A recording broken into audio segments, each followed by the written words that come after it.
बसंतपुर नामक एक छोटे से गांव में लता और घनश्याम नामक पति पत्नी अपने दो बच्चे पिंकी और चीकू के साथ एक छोटे से घर में रहते थे। घनश्याम सेठ धनीराम के यहाँ खेतों में मजदूरी का काम करता था और लता गांव के एक बंगले में खाना और साफ सफाई का काम करती थीं। दोनों पति पत्नी खूब मेहनत और मशक्कत करके अपने और अपने बच्चों का पेट भरते थे। यूं तो हमेशा ही गर्मी के समय 40 डिग्री तक तापमान चला जाता था, लेकिन इस साल तापमान बहुत ज्यादा बढ़ गया था, जिस वजह से बसंतपुर गांव के लोग बहुत ज्यादा परेशान थे। दिन हो या रात हो, लोग गर्मी से बेहाल थे। इस साल तो बहुत ज्यादा गर्मी पड़ी है। इतनी कड़ी धूप में काम करना बहुत मुश्किल हो गया है। घर से निकलते ही पसीना बारिश की तरह टपकने लगता है। इतनी भारी गर्मी में तो काम पर भी जाने का मन नहीं करता। न जाने इस साल की गर्मी कैसे कटेगी। चलो अच्छा, मैं काम पर जाता हूँ, वरना सेठ गुस्सा करेंगे। घनश्याम मजदूरी पर चला जाता है। पिंकी और चिंकी एक सरकारी स्कूल में पढ़ते थे। लता पिंकी और चिंकी को स्कूल छोड़कर काम पर चली जाती है। उस बंगले में मालकिन हेमलता और मालिक रामचंद्र अपने दो बच्चे टीना और शिवम के साथ रहते थे। अरे लता, आ गई तू। अब चल जल्दी से सारे काम निपटा लो। पता है ना, शिवम की बर्थडे पार्टी है, तो सारे काम 4 बजे से पहले ही हो जाने चाहिए। और हाँ, इसके बाद तुम घर सजाने में भी मेरी मदद करोगी, ठीक है? ठीक है मालकिन, मैं पहले जाकर घर के सारे काम निपटा लेती हूँ। इसके बाद घर को सजाने में मैं आपकी मदद करूँगी। ऐसे लता घर के सारे काम करने के बाद हेमलता की घर को सजाने में मदद करती है। हेमलता और लता मिलकर पूरे घर को अच्छी तरह से सजा देते हैं। अच्छा मालकिन, मैंने घर के सारे काम निपटा दिए हैं और पार्टी की सारी तैयारी भी हो गई है, तो अब मैं घर जाती हूँ। हाँ ठीक है, लेकिन पता है ना तुम्हें, आज शिवम की बर्थडे पार्टी है, तो तुम शाम को 7 बजे अपने बच्चों के साथ पार्टी में आ जाना। और हाँ, मुझे तुम्हारी थोड़ी मदद की भी जरूरत होगी। ठीक है मालकिन, मैं शाम के समय बच्चों के साथ यहाँ आ जाऊंगी। ऐसा कहकर लता घर चली जाती है और दोनों बच्चों को तैयार करके शाम को 7 बजे पार्टी में आ जाती है। पार्टी बहुत ही शानदार होती है। लता के बच्चे इतना बड़ा घर देखकर कहते हैं, अरे यार चिंकी, यह घर कितना बड़ा है और कितना सुंदर है। बाहर कितनी गर्मी है, फिर भी इनके घर के अंदर कितना ठंड लग रहा है। पिंकी और चिंकी की बातें शिवम सुन लेता है और वह उनसे कहता है, अरे ये घर ठंडा इसलिए लग रहा है क्योंकि हमारे घर में हर कमरे में एसी लगा हुआ है। ओह, मतलब कि एसी लगाने से घर बहुत ठंडा हो जाता है। दीदी, हम भी अपने पिताजी को अपने घर में एसी लगाने के लिए बोलते हैं ना, हमारे घर में भी बहुत ठंडा लगेगा। चलो बच्चों, इधर आओ, केक काटने का टाइम हो गया है। जब केक काटने लगता है तो पिंकी और चिंकी एसी की ठंडी ठंडी हवा खाते खाते शिवम के कमरे की तरफ चले जाते हैं और शिवम के कमरे के बाहर खड़े होकर एसी की ठंडी ठंडी हवा का मजा लेने लगते हैं। एसी की ठंडी ठंडी हवा खाते खाते वह दोनों कमरे के अंदर चले जाते हैं। दीदी, यह कमरा तो सबसे ठंडा है, इसमें कितनी ठंडक है। और दीदी, यह देखो, यह बिस्तर कितना सुंदर है, बिल्कुल मखमल जैसा। दोनों बेड पर बैठ जाते हैं और ठंडी ठंडी हवा का आनंद लेने लगते हैं। देखते ही देखते 15 मिनट बीत जाते हैं और आराम करते करते कब दोनों की आंख लग जाती है, उन्हें पता ही नहीं चलता। इतने ही देर में अचानक से शिवम की बहन टीना कमरे में आ जाती है। वह पिंकी और चिंकी दोनों को शिवम की बेड पर लेटा देखकर जोर से भड़कती है। ये दोनों मेरे कमरे में क्या कर रहे हैं? माँ इधर आओ, देखो ये दोनों मेरे बेड पर क्या कर रहे हैं। टीना की आवाज सुनकर हेमलता कमरे में आती है। तुम दोनों अभी के अभी मेरे बेड से उठो। पिंकी और चिंकी हेमलता की आवाज सुनकर जग जाते हैं। लता भी हेमलता की आवाज सुनकर भागी भागी चली आती है। क्या हुआ मालकिन? आपकी बहुत जोर से नीचे आवाज आ रही थी। क्या हुआ? ये पूछ, क्या नहीं हुआ? ये देख नहीं रही तू? तेरे बच्चों ने अपने गंदे मेले बदबूदार कपड़ों से मेरा पूरा बेड गंदा कर दिया। तेरे बच्चों ने एसी देखा नहीं कि सोने चले मेरे बेड पे। हद होती है यार। मैं तो तेरे बच्चों को इसलिए बुलाया था कि इनका भी थोड़ा मन लग जाएगा। इन्होंने कभी ऐसी पार्टी लाइफ में देखी नहीं होगी, ये भी देख लेंगे। पर ये तो अपनी औकात ही भूल गए। ये हमारा घर है, कोई धर्मशाला नहीं कि कोई भी भिखारी हमारे कमरे में आ जाएगा और आकर के सो जाएगा। तू अभी के अभी अपने बच्चों को लेकर निकल यहाँ से। और हाँ, कल से काम पर भी आने की जरूरत नहीं है। मालकिन ऐसा मत करो, मेरी बात तो सुनो।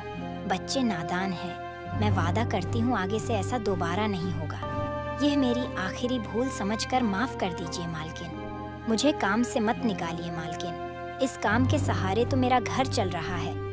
ये तेरी सर दर्द है। अब तू यहाँ पर काम नहीं कर सकती। अब तू अपने बच्चों को ले और यहाँ से निकाल। हेमलता लता और उसके बच्चों को घर से बाहर निकाल देती है और आगे से काम पर आने को भी मना कर देती है। अब लता के पास कोई काम नहीं था। घर का सारा भार अब घनश्याम के कंधों पर आ गया था। हे भगवान, आज तो खाना बनाने के लिए आटा भी नहीं है। अब मैं आटा कहाँ से लाऊं? मेरे पास तो अब और पैसे भी नहीं है। और जो तनख्वाह घनश्याम जी को मिली थी वह सब घर खर्चे में खत्म हो गए। मेरा क्या है? मैं तो पानी पीकर भी सो जाऊंगी, पर बच्चों को क्या? भूखे पेट इन्हें नींद कैसे आएगी? आ गए आप। घर में राशन खत्म हो गया है। आज खाने में कुछ नहीं बना है। कोई बात नहीं, खाना आज मैं अपने साथ लेकर आया हूँ। सेठ जी के यहाँ पर आज दावत थी तो उन्होंने कुछ खाना बच्चों के लिए भी भिजवा दिया है। ऐसे उस रात तो वह सभी खाना खाकर सो जाते हैं। अगली सुबह लता फिर से अपनी मालकिन हेमलता के घर जाती है और उससे थोड़े पैसे उधार मांगती है। मालकिन, मेरे घर में खाने के लिए एक अनाज का दाना भी नहीं है। कृपया आप मुझे थोड़े से पैसे उधार दे दीजिए। तुझे देने के लिए मेरे पास कोई पैसे वैसे नहीं है। मैंने तुझे पहले ही काम से निकाल दिया था, फिर तेरी यहाँ आने की हिम्मत कैसे हुई? जा निकल यहाँ से और आइंदा यहाँ पर अपनी शक्ल मत दिखाइयो। हेमलता की कड़वी बातें सुनकर लता घर वापस जाने लगती है। तभी उसे रास्ते में एक पोस्टर दिखाई देता है। उस पोस्टर को देखकर लता वहीं रुक जाती है। पकोड़े बनाने वाले की जरूरत है। अधिक जानकारी के लिए इस दिए गए नंबर पर कॉल करें। पकोड़े बनाने तो मुझे आता है। अगर यहाँ मेरी नौकरी लग जाए तो घर का खर्च चलाने के लिए कुछ पैसे आ जाएंगे। ऐसा सोचकर लता उस पते पर पहुंच जाती है।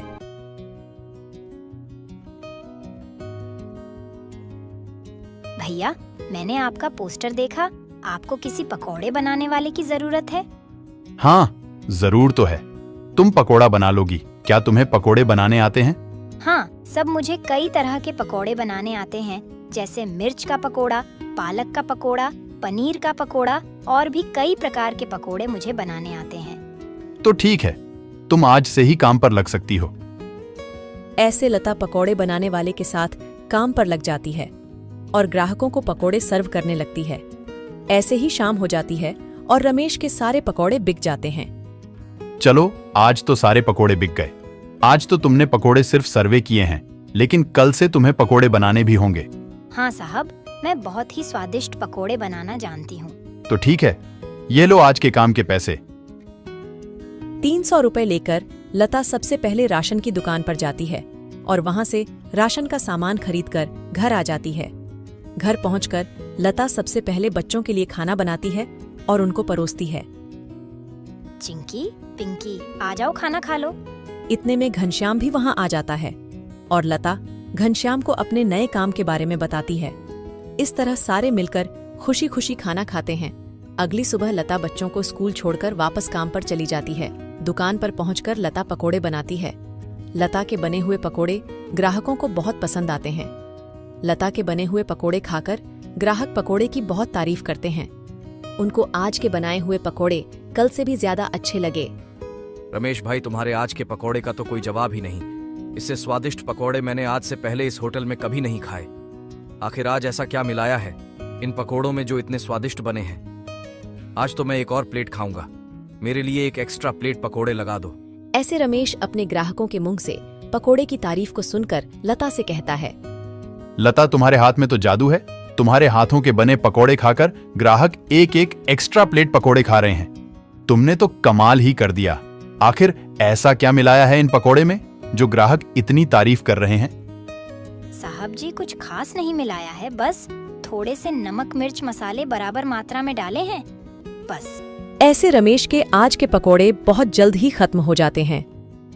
आज तो पकोड़े बहुत जल्द ही खत्म हो गए। कल से हमें और ज्यादा से ज्यादा पकोड़े बनाने होंगे। और हाँ, अब हमारी पकोड़ों की सेल और ज्यादा अच्छी होने लगी है, इसलिए कल मैं दुकान में एसी लगवा रहा हूँ। इससे ग्राहक भी एसी की ठंडी ठंडी हवा में पकोड़ों का मजा लेंगे और हमारे पकोड़े की सेल और ज्यादा बढ़ेगी। तुम क्या कहती हो? साहब, विचार तो बहुत अच्छा है। अगले दिन रमेश अपनी दुकान में एसी लगवा लेता है और जैसा उसने सोचा था वैसा ही हुआ। एसी लगने के बाद रमेश के दुकान पर ग्राहकों की संख्या बढ़ जाती है। ग्राहक ठंडी ठंडी हवा में बैठकर पकोड़े खाने का आनंद उठाते हैं। ऐसे रमेश के आज भी सारे पकोड़े बहुत जल्द ही बिक जाते हैं। शाम के समय जब लता घर वापस आती है और वह चिंकी और पिंकी को आपस में बातें करते हुए सुनती है। दीदी, उस दिन पार्टी में कितना मजा आ रहा था ना। कहाँ हम उस दिन एसी की ठंडी ठंडी हवा खा रहे थे और कहाँ आज हम इतनी गर्मी में बैठे हैं।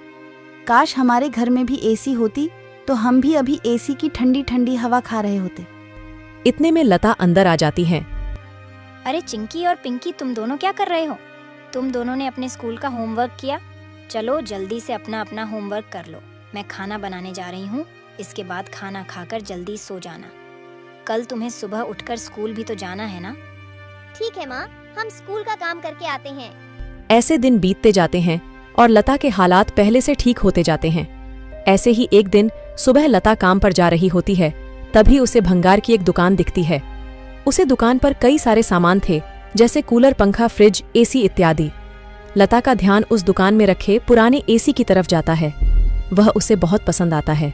वह उस दुकानदार से बोलती है, भैया, ये एसी का क्या दाम है? मात्र 10,000 रुपए की है। 10,000? ये तो बहुत ज्यादा है। ज्यादा नहीं, ये तो बहुत कम है। ये सेकंड हैंड एसी है। अगर नई एसी खरीदने जाओगी तो 30,000 से कम की नहीं आएगी। अच्छा ठीक है, पर ये सही से तो चलती है ना? हाँ, बिल्कुल सही से चलती है। अगर 6 महीने से पहले ये एसी बंद हो जाती है तो इसकी सारी रिपेयरिंग की सर्विस बिल्कुल फ्री होगी। ठीक है, लेकिन इसका सही सही दाम लगाओ। मैं इसके 8,000 दूंगी। अगर तुम्हें देनी है तो मुझे ये ऐसी 8,000 में दे दो। ठीक है, बताओ कहाँ लगानी है। लता उस आदमी को अपने घर लेकर आती है। वह आदमी लता के घर पहुंचकर एसी को लगा देता है। एसी चालू करते ही ठंडी ठंडी हवा घर में फैलने लगती है। बच्चे भी इस ठंडी ठंडी हवा का मजा उठाते हैं। वह दीदी, क्या मजा आ रहा है। एसी की ठंडी ठंडी हवा, ऐसा लग रहा है जैसे बर्फ की चादर ओढ़ ली है हमने। इतनी कड़ी गर्मी में ये ठंडी ठंडी हवा बर्फ की चादर जैसी लग रही है। घर में एसी के लगते ही बच्चे बहुत खुश हो जाते हैं। घनश्याम भी घर पर आ जाता है। ओह, आखिर तुमने बच्चों की इच्छा पूरी कर ही दी। कैसे ना करती भला। बच्चे तो आखिर मेरी जान है। इनसे बढ़कर मेरे लिए कुछ भी नहीं। एसी लग जाने की वजह से बच्चे बहुत खुश होते हैं और लता की कमाई भी अच्छी होने लगती है। लता के बने हुए पकौड़ों की वजह से रमेश के दुकान पर ग्राहकों की भीड़ लगी रहती थी। इससे रमेश खुश होकर लता की तनख्वाह बढ़ा देता है। थोड़े दिन बाद घनश्याम भी सेठ धनीराम के यहाँ मजदूरी छोड़कर लता के साथ पकोड़े बनाने लगता है।